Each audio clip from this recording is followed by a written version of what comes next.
Scorch Trials, Chapter 41, on this PDF, page 141. Once again he awoke to a blinding white light, this one shining directly into his eyes from above. He knew immediately it wasn't the sun. It was different. Plus, it shone from only a short distance away. Even as he clenched his eyes shut, the after-image of a bulb floated across the darkness. He heard voices, more like whispers. He couldn't understand a word, too soft, just out of reach enough that they were impossible to decipher. He heard the click and clack of metal against metal, small sounds, and the first thing he thought of was medical instruments. Scalpels and those little rods with mirrors on the end. Those images swam up from the murkiness of his memory bank, and combining them with the light, he knew. He'd been taken to a hospital. A hospital. The last thing he could ever imagine existing anywhere in the Scorch. Or had he been taken away, far away, through a flat trans maybe? A shadow crossed the light, and Thomas opened his eyes. Someone was looking down at him, dressed in the same ridiculous outfit as those who'd brought him here. The gas mask, or whatever it was. Big goggles. Behind the protective glass, he saw dark eyes focused on him, a woman's eyes, though he didn't know how he could tell. "Can you hear me?" she asked. Yes, a woman, even though the mask muffled her voice.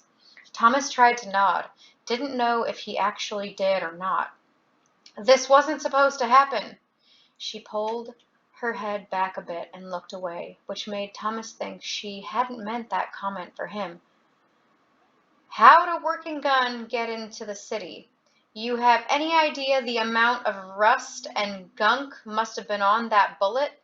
Not to mention the germs." She sounded very angry. A man replied, "Just get on with it. We have to send him back, quickly." Thomas had time to process what they were saying. A new pain blossomed in his shoulder, unbearable. He passed out for the umpteenth time. Awoke again. Something was off. He couldn't tell what. The same light shone from the same spot above. He looked to the side, this time instead of closing his eyes. He could see better, focus more.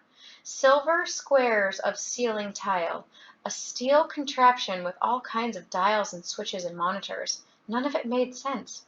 Then it hit him with such a shock and wonder that he scarcely believed it could be true. He felt no pain, none, nothing at all.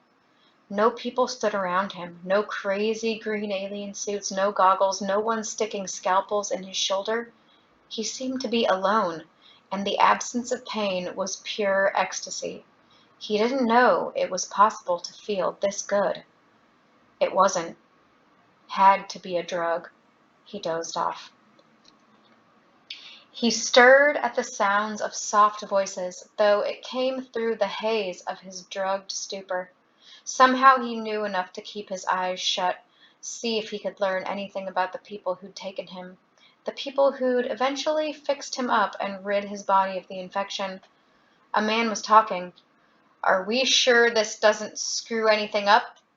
"I'm positive," this from the woman. "Well, as positive as can be. If anything, it may stipulate a pattern in the kill zone that we hadn't expected. A bonus, possibly. I can't imagine it leading him from, or anyone else, in the direction that would prevent the other patterns we're looking for." "Dear God above, I hope you're right," the man responded. Another woman spoke, her voice high, almost crystalline. "How many of these ones do you think are still viable candidates?" Thomas sensed the capital letter in the word, candidates. Confused, he tried to remain still. Listen.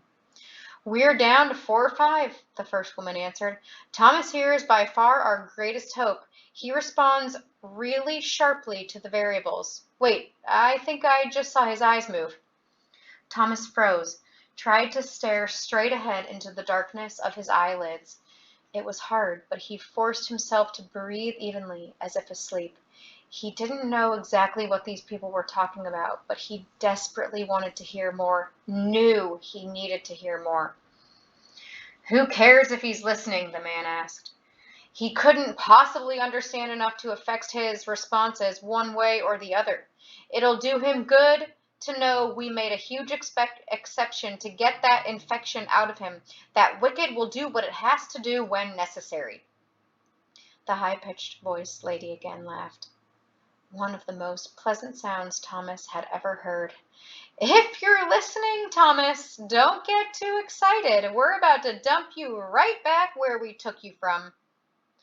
The drugs coursing through Thomas's veins seemed to surge, and he felt himself fading into bliss. He tried to open his eyes, but couldn't. Before he drifted off, he did hear one last thing from the first woman. Something very odd. It's what you would have wanted us to do.